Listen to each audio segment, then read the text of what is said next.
It's over 9,000!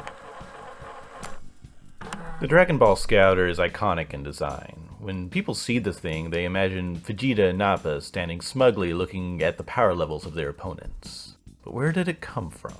Dragon Ball isn't the only instance of something like this being used. Usually it's a reference to Dragon Ball itself, but other times it's just an easy way to give the character more information they otherwise wouldn't have. For example, in Charger Girl Juden-chan, Plug has a scouter she uses to gauge energy levels of people to see if they need a boost. For example, if someone is depressed or melancholic, their energy levels are low, and a Juden-chan can give them a mental boost for a short while.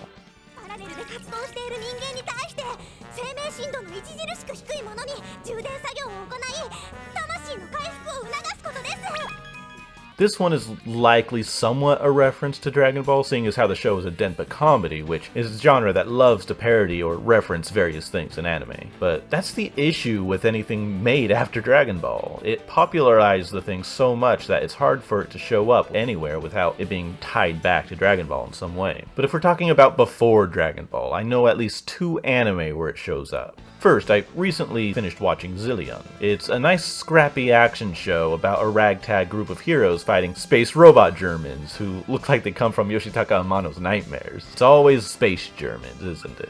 In this, the team has scouters that just help them aim their alien space pistols they got from the Zillion gods.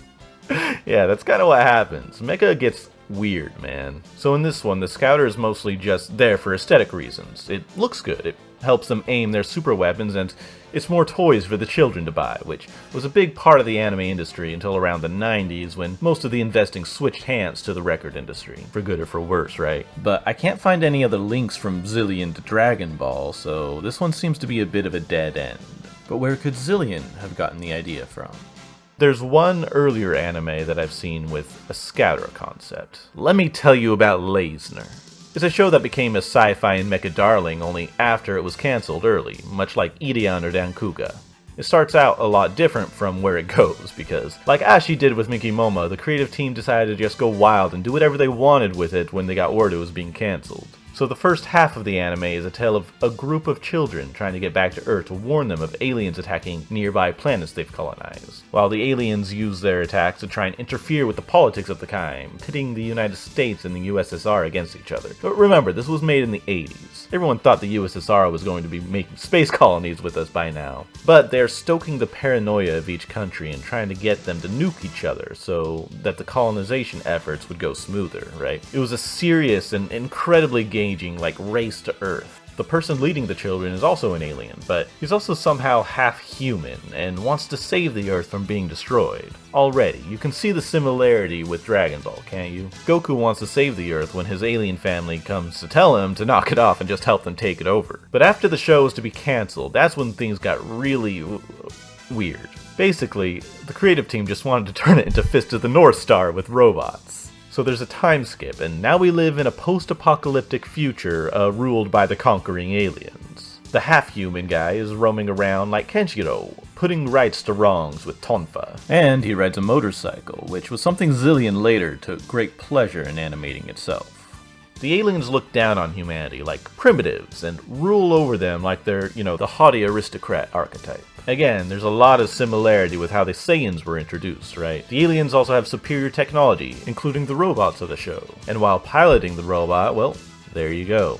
The pilot has a scouter. There's also the fact that these robots can transform colors and fly around the sky covered in an energy field. It's called VMAX. And the main character only does it when he gets angry with a calm heart. Leisner aired at around the same time as the original Dragon Ball anime, so it's believed Toriyama saw it and just went to parody a lot of things in Leisner when he decided to turn his kung fu parody manga into a sci-fi parody manga. But not even Leisner is the first appearance of something like this. There's the Star Wars to Gundam to Leisner connection, which I think has some merit. All three gives a pilot more information as they control their war machines, and they only show up when the main character is in the cockpit. Star Wars and Gundam are incredibly influential to the sci-fi genre, and Leisner is specifically influential to Dragon Ball. Well, that's the theory anyway. So take the tech out of the cockpit, and you've got a mobile scouter for hand-to-hand martial arts purposes. But even before Gundam and before Star Wars, There's an earlier example of a device like this. It's from something incredibly influential within the mecha genre. In Giant Robo, an antagonist, Alberto, lost his right eye, which was replaced with a scouter that also works as a tracking and communication device, similar to Dragon Ball itself. If Toriyama wanted sci-fi parody, this is a good source to draw from. So, where did the scouter come from? Like a lot of other things in Dragon Ball, it came from Leisner. But it first came from Giant Robo. Star Wars had its scouting eyepiece, which inspired Gundam's scouting eyepiece, which inspired Leisner's scouting eyepiece. Zillion took it back out of the cockpit, and Dragon Ball made it popular. This has been Miracle. Thanks for watching. Take it easy. Thanks to my patrons. Next one will be about a particular mecha creator. Take it easy, guys.